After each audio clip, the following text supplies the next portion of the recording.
Serigne Sidi Nar Diène di xalifa kër Serigne Nar Diène yóbbu na lu toll ci ñaar téeméeri xar tabaski jébbal ko Serigne Mountakha Mbacké Bachir liggéey bu ni mel mu ànd kook njaboot gi waa kër gi ak ñi nga xam ne ñoom ñoo di taalibe yi di jëf joo xam ne cosaan li mi ngi bàyyeekoon ci maamam Serigne Issa Diène. danoo fekkal sunu maam Cheikh Issa Diène di ko defal Serigne Touba ba mu fi nekkatul xalifa ak Serigne Bara Diène mooy at mi fi Serigne Modou Moussa Mbacké jógee Serigne Fallilou Mbacké nekk fi Serigne Issa Diène nekk na fa moom ñetti at bi mu fi jógee bi Serigne Bara Diène nekkee xalifa Cheikh Issa xar yam ko jëkk a jox ñeent fukki xar la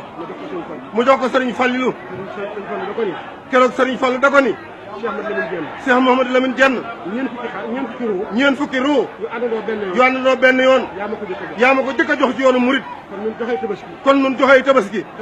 cosaan la ci nun taalibe yi njenne lañ bàyyeekoo ànd daal di jiital xar yi ñu jëm résidence Khadim Rasoul bi ñëwee ci bërëb bi fekk fa Serigne Mountakha Mbacké Bachir mu génn ngir nemmeeku ñaar téeméeri xar yi nga xam ne Serigne Sidi Nar Diène indi na ko jébal ko ak addiye ji Serigne bi nag bég lool ci jëf ji nga xam ne Serigne Sidi Nar Diène jëf na ko wane ak mbégteem ñaanal mbooloo mi.